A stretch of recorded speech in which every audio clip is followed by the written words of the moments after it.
Welcome to this video on humanism, which explores the Renaissance and the transformation to the modern age.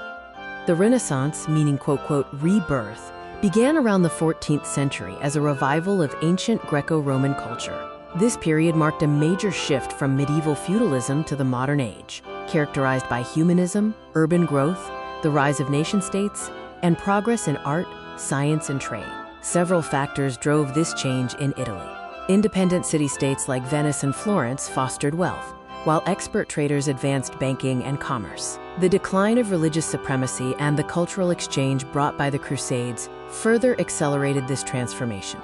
Additional factors included the Black Death, which challenged feudal systems and encouraged a focus on human well-being.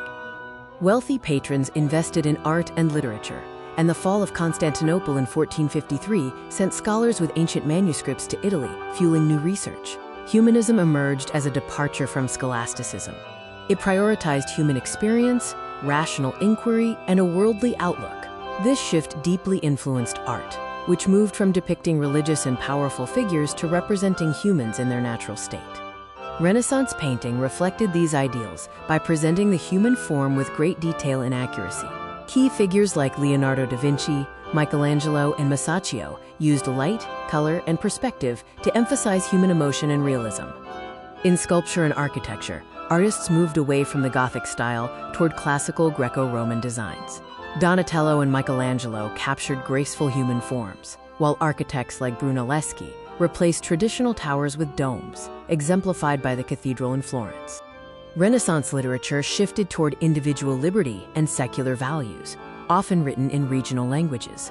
Writers like Dante, Petrarch, and Machiavelli gained prominence, while the invention of the printing press by Johannes Gutenberg revolutionized the spread of knowledge. Historiography also evolved. Scholars like Flavio Biondo and Leonardo Bruni classified history into ancient, medieval, and modern periods, moving toward human-centered explanations and relying more on physical evidence like inscriptions and coin. Science laid the groundwork for the modern age. Copernicus proposed the heliocentric model, a view supported by the observations of Galileo and Kepler. Meanwhile, Newton formulated his theory of gravity, and Andreas Vesalius transformed the study of human anatomy. The Reformation began as a protest against practices in the Catholic Church, such as the sale of indulgences. Martin Luther challenged these traditions, gaining support from secular rulers, and new movements led by leaders like John Calvin and Henry VIII emerged. In response, the Catholic Church launched the Counter-Reformation. This effort included banning the sale of indulgences, publishing lists of forbidden books, and using the Society of Jesus, founded by Ignatius Loyola, to establish schools and reaffirm Catholic authority. To wrap up this video, consider these review questions on the definition of the Renaissance, the impact of the Black Death, and the actions taken during the Counter-Reformation.